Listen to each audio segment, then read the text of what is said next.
Namasté mes soleils, bienvenue dans cette vidéo, dans ce programme où nous allons rencontrer les chakras. Aujourd'hui, je vous parle des chakras en général, un petit peu ce à quoi ils se rapportent, qu'est-ce que c'est les chakras. Et je vais aussi vous parler des pierres qui peuvent se rallier aux chakras, également les couleurs, les mantras. Tout ça va être abordé dans cette vidéo. À tout de suite.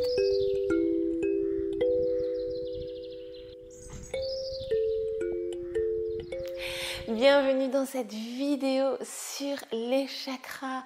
Qu'est-ce que c'est que cette drôle de bête que les chakras? C'est ce qu'on va pouvoir aborder aujourd'hui. Je m'appelle Fanny, je suis votre professeure de yoga sur la chaîne Surya Yoga avec Fanny. Et je tiens à vous remercier d'être aussi présent, de plus en plus présent sur cette chaîne pour la faire grandir un petit peu à la fois.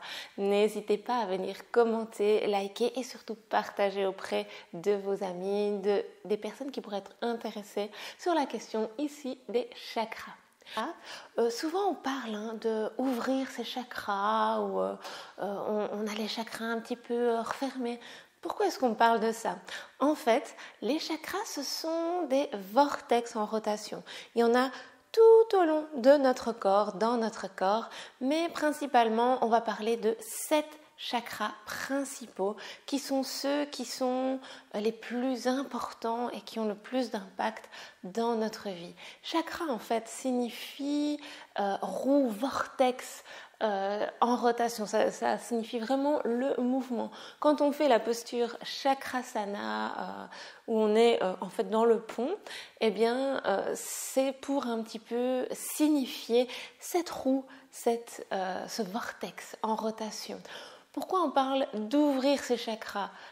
Ouvrir ses chakras, c'est un petit peu une façon de parler qui est un peu erronée. On va plutôt parler d'harmoniser nos chakras, de venir ouvrir ce qu'il y a lieu d'ouvrir et refermer un petit peu, recentrer ce qu'il y a lieu de recentrer. Tout ça pourquoi? Au final, pour que le flux d'énergie, le prana, vous savez, cette énergie vitale qui est à l'intérieur de notre corps puisse vraiment circuler tranquillement et harmonieusement dans notre corps et ainsi nous donner une bonne santé, aussi bien physique, émotionnelle que spirituelle. Et tout ça est relié finalement aussi bien en médecine chinoise, en reiki et également dans le yoga à travers le yoga tantra, tout ce qui est chakra. Tout est lié et le prana, donc c'est cette énergie qui circule, qui doit pouvoir circuler librement, aussi bien dans un sens que dans l'autre. Parmi ces 7 chakras principaux, il y a encore 2 délimitations. Il y a le triangle du bas, donc la racine sacrée et plexus solaire, on en discutera encore par la suite, qui vient nous parler des besoins plus basiques, les besoins matériaux, les besoins physiques. Et il y a le triangle du dessus, avec les chakras Manipura, Anahata et le chakra gorge, qui nous parle des besoins basiques de l'esprit. Et ensuite, nous avons encore une autre délimitation, le 3e œil et le chakra couronne, qui vient nous parler de l'ouverture cette fois-ci au divin. Le tout premier chakra, c'est Muladhara Chakra, qui est le chakra racine. C'est vraiment le chakra de l'enracinement, on va dire « je suis ». Où est-ce qu'il se situe ce chakra racine? Il se trouve vraiment à la base du corps. On va parler des jambes, mais on va parler surtout vraiment de la base de notre tronc. Donc, c'est les parties juste en dessous des parties génitales et au niveau de l'anus. C'est pour ça que quand on le travaille également, on vient resserrer Mula Bandha. Quand il est représenté, ce chakra, il est généralement représenté en rouge. Son mantra, ça va être le mantra l'âme. Et son élément, ça va être la terre. Donc vraiment, on est enraciné. Ici, on vient nous parler en général de tout ce qui est doutes matériaux, de l'argent. Ça nous parle également de la confiance en soi, mais également juste la confiance d'être. Ça nous parle de cette indépendance, de cette force intérieure du courage que l'on peut déployer. Lorsqu'il est déséquilibré, ce chakra, on aura une tendance peut-être à un peu d'égocentrisme, parfois aussi des petits accès de violence ou alors même des douleurs dans la colonne vertébrale. Ça peut être aussi un signe d'un déséquilibre dans ce chakra racine qu'il faut aller un petit peu retravailler. Au niveau des pierres que l'on peut associer à ce chakra, il va y avoir bien les pierres rouges ou des pierres très noires. Par exemple, la tourmaline noire ou l'hématite. Des pierres comme le rubis également vont être intéressantes, le grenat. Toutes ces pierres qui viennent encore une fois nous enraciner. C'est un chakra qu'il va être intéressant de travailler lorsqu'on se sent en insécurité également ou qu'on se sent bloqué quelque part. Et comment on peut le travailler dans le yoga? Eh bien, ce sera dès la semaine prochaine puisque on va faire des positions assises mais surtout aussi des positions debout. Le second chakra, Svadhisthana chakra, c'est le chakra sacré. Lui, il se situe vraiment au niveau du pubis, donc juste en dessous du nombril. C'est le chakra de l'élément eau et donc on vient chercher un petit peu de fluidité quand on vient travailler ce chakra.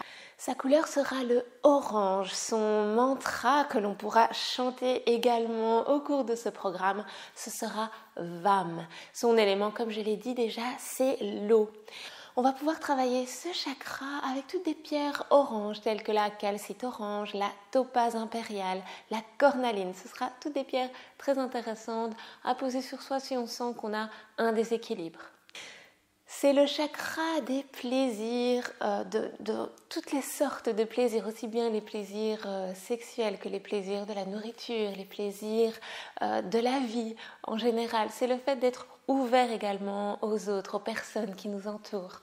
Ce sera aussi le chakra de la courtoisie envers les autres, mais également de l'imagination et de la créativité également. D'un point de vue un petit peu plus négatif, on aura tout ce qui est jalousie, ce besoin de posséder, de garder pour soi, de ne rien lâcher. Vous voyez, on est encore dans ce triangle inférieur et donc on est dans le besoin d'élimination également. Et parfois le fait de ne pas pouvoir relâcher les choses, ça nous parle de ce Svadhisthana chakra qui n'est pas libre de circulation. Et donc ce sera vraiment un chakra à travailler quand on sent qu'on est bloqué à ce niveau-là, qu'on n'arrive pas à relâcher les choses, qu'on a envie que la vie soit un peu plus fluide, qu'on a envie d'amener vraiment un peu plus de fluidité dans notre façon d'agir. Et celui-ci, naturellement, on va venir le travailler à travers des postures d'ouverture de hanche. Ce sera la deuxième séance de notre programme sur les chakras. Le troisième chakra, Manipura chakra, c'est le chakra du plexus solaire. Il est situé juste ici, un petit peu au-dessus du nombril et il va nous parler de je rayonne, je veux faire les choses. Il nous parle de confiance en nous. Ce sera le chakra du rayonnement, du fait de vouloir. Sa couleur, ce sera le jaune. En général, quand il est représenté en jaune. Le mantra de ce chakra, ce sera le Ram et on aura l'occasion de le chanter, de le travailler également dans la toute dernière séance de ce programme sur les chakras. Son élément, c'est le feu. Et donc, en général, on vient travailler un petit peu tout le fait d'activer notre feu intérieur et d'activer le feu dans cette zone-là. Les pierres associées à ce chakra, ça va être des pierres, forcément des pierres jaunes, des pierres de feu, telles que la citrine, mais également la pyrite ou l'œil de tigre. Donc toutes ces pierres jaunes qui viennent un petit peu activer le chakra du plexus solaire, Manipura chakra. D'un point de vue plus positif, quand on aura ce chakra qui est bien équilibré, on aura beaucoup de volonté, l'envie d'aller, d'entreprendre, de réaliser des choses. On aura aussi cette tendance naturelle à rayonner, à aller naturellement vers les autres. Quand on a besoin de le rééquilibrer, celui-ci, ça se traduira par un besoin de reconnaissance, de passer absolument par la reconnaissance d'autrui pour se reconnaître soi-même. On peut aussi avoir des douleurs d'un point de vue plus physique, des douleurs dans la zone abdominale. Vous pourrez vous dire que c'est le moment de le travailler. Si vous sentez que vous avez tendance à tout le temps vous excuser ou à procrastiner, à remettre à plus tard les choses, en général, c'est qu'on a un grand besoin d'aller travailler Manipura Chakra. Comment on le travaille Manipura Chakra? Eh bien, ça se passe dans la 3e séance de notre programme sur les chakras. On va aller travailler la salutation au soleil et également les torsions, les abdominaux. 4e chakra, Anahata Chakra, le chakra du cœur. Il se situe, je vous le donne en mille, au niveau du sternum et sa couleur est le vert. Le mantra qui y est associé et qu'on aura également l'occasion de travailler, c'est Yam. Et son élément est l'air. Au niveau des pierres, on a le choix parce que souvent ce chakra est représenté soit en vert, soit en rose. Et donc les pierres de couleur verte ou de couleur rose seront très bien adaptées. En fonction de nos besoins, on pourra aller vers le quartz rose, l'aventurine, l'émeraude, toutes ces pierres qui sont très bien pour aller parler à l'amour, parler à l'ouverture au niveau du cœur. Les qualités de ce chakra, ce sera cet amour inconditionnel que l'on donne, mais également cette capacité à recevoir, à se sentir aimé, se sentir entouré. Ce sera également la capacité de pardonner, de relâcher et de laisser à autrui la colère et de rayonner dans l'amour. D'un point de vue plus négatif, on verra des personnes qui auront une instabilité d'un point de vue émotionnel, un petit peu soupolées. On aura des personnes qui ne savent pas s'ouvrir aux autres ou alors qui ont des problèmes de circulation. Ce sera un chakra à développer lorsque vous sentez que vous êtes vraiment trop sévère envers vous-même, trop difficile, que vous vous en demandez trop à vous-même, ou alors que vous avez envie de développer un peu plus de compassion, d'ouverture envers les autres. Comment on travaille ce chakra en particulier? Eh bien, on va venir ouvrir la cage thoracique dans des postures qu'on appelle en yoga des postures d'ouverture du cœur. 5e chakra, ce sera Vishuddha Chakra, le chakra gorge. Il est situé vraiment au niveau de la gorge. Son élément, c'est aussi l'élément air comme le cœur. Sa couleur, ce sera le bleu, un bleu clair. Et son mantra est le mantra Am, qu'on aura aussi l'occasion de chanter dans la dernière séance de ce programme, qui sera une méditation sur justement tous les mantras de nos chakras. Si on veut travailler avec les pierres, on pourra utiliser des pierres de couleur bleue telles que la calcite bleue, la turquoise, l'aigle marine. Ce seront parfaitement des pierres adaptées. Les qualités de cette ouverture au niveau de ce chakra, ça va être une capacité à s'exprimer, à dire ses émotions, à écouter son intuition et à entendre cette voix intérieure de notre intuition et à savoir la répercuter, à savoir l'amener aux autres. Lorsqu'il est un peu bloqué, celui-ci, on aura tendance à avoir des problèmes de communication, un peu trop de timidité, ne pas savoir exprimer, se sentir frustré parce qu'on n'arrive pas à exprimer ce qu'on a sur le cœur. Ce sera vraiment un chakra à travailler si on est sujet très régulièrement au stress, qu'on a le sentiment de ne pas réussir à exprimer les choses, ou si on a une petite tendance à faire des petits commérages et ne jamais exprimer, communiquer directement avec les personnes. C'est un chakra qu'on va beaucoup travailler à travers les pranayamas, donc les respirations, puisque ça passe par la gorge, mais également avec les mantras. Donc ça va être très intéressant d'aller dire et chanter des mantras pour travailler ce chakra. On va également aller vers les postures d'ouverture, mais des backbending, donc telles que le chameau, la roue justement, ce genre de choses. Mais également des postures où on referme la gorge, telles que la charrue ou la chandelle. 6e chakra, le chakra du 3e œil, qu'on appelle aussi Ajna Chakra. Il se situe ici, entre les deux sourcils. Son mantra, ça va être Sham, mais vous entendrez parfois aussi Aum ou Om, comme le chakra couronne. Sa couleur, ça va être le bleu, mais un bleu foncé, bleu indigo. Et son élément, c'est un élément spirituel, c'est l'être intérieur. Au niveau des pierres de la lithothérapie, on aura des pierres comme l'azulite, le lapis lazuli ou toutes ces pierres qui sont un peu mauve, indigo. Ça va être très très intéressant. Les qualités de ce chakra bien harmonisé, ça va être l'intuition qui nous vient naturellement, la clairvoyance également, mais dans une moindre mesure aussi, ça peut être la mémoire, la capacité à utiliser notre cerveau, l'intelligence, aussi bien intelligence émotionnelle que intelligence cognitive. C'est aussi cette capacité à comprendre les choses comme elles viennent, sans forcément que les personnes nous expliquent. C'est vraiment une compréhension instinctive des choses.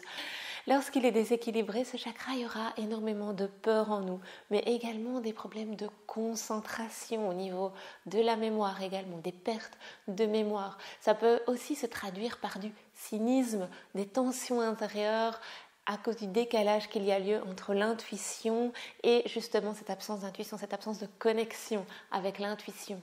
On viendra travailler également ce chakra quand on a besoin d'inspiration ou d'être rassuré. C'est un chakra que l'on travaille avec des postures où on se referme sur soi, telles que la posture de l'enfant, la feuille pliée, et également en faisant des méditations.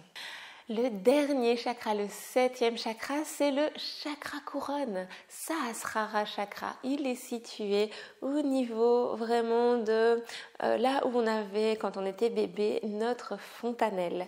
Et donc, c'est le chakra de l'ouverture spirituelle. C'est le chakra qui dit « je sais ». Je connais, c'est la connaissance divine. Ce chakra a pour mantra le Om, le fameux Om si connu des yogis, mais également on peut dire que son mantra est le silence après le Om, si on a décidé de chanter le Om pour le 6e chakra. Sa couleur est le violet ou le blanc en fonction de ce que l'on voit quand on ferme les yeux, en fonction de notre sensibilité également. Et son élément, eh bien, ce sera l'éther. L'éther, ce n'est pas de l'air, c'est l'espace de vide dans lequel l'air se déplace. Au niveau des pierres, on aura des pierres mauves telles que l'améthyste ou des pierres plus transparentes comme le cristal de roche. Ces qualités, ça va être de se sentir un peu connecté à quelque chose de supérieur. Si vous êtes croyant, ce sera à chaque fois que vous ressentez cette connexion avec votre divinité, ou ces moments où vous vous sentez vraiment en union avec la Terre ou avec l'univers. C'est vraiment, on parle ici de connaissance universelle. Il y a des petits moments comme ça qui viennent peut-être dans une méditation, peut-être dans une pratique ou peut-être dans un grand moment de joie, une joie immense quand on voit son enfant naître ou des joies vraiment qui sont incommensurables et indescriptibles. C'est ça, ces qualités à ce chakra. Au contraire, quand il est particulièrement déséquilibré, on aura des dépressions, des moments où il n'y a aucune joie, un sentiment d'incompréhension générale. On va venir le travailler, ce chakra, quand on a beaucoup d'insomnie, quand on manque d'inspiration, qu'on a envie également d'établir une pratique de méditation. Ça va être ce chakra-là qu'on travaille dans ces moments-là. Et comment on le travaille dans le yoga? Bien, à travers les méditations, évidemment, mais aussi à travers toutes ces postures où l'on vient placer cette partie du corps sur le sol. Donc, les inversions. Ça peut aller de la posture du lapin jusqu'à Shirshasana, donc la posture, on est en inversion sur la tête. C'est ce qu'on travaillera en toute dernière séance de ce programme. Voilà, c'est tout pour cette présentation des chakras. J'espère qu'elle aura été suffisante pour vous donner envie de travailler un petit peu plus, peut-être l'un ou l'autre des chakras. En tout cas, je vous donne rendez-vous la semaine prochaine. Nous débutons ensemble avec Muladhara Chakra, le chakra racine, pour venir travailler un petit peu les postures d'équilibre, les postures debout. On se retrouve la semaine prochaine et d'ici là, surtout, portez-vous bien. Namasté.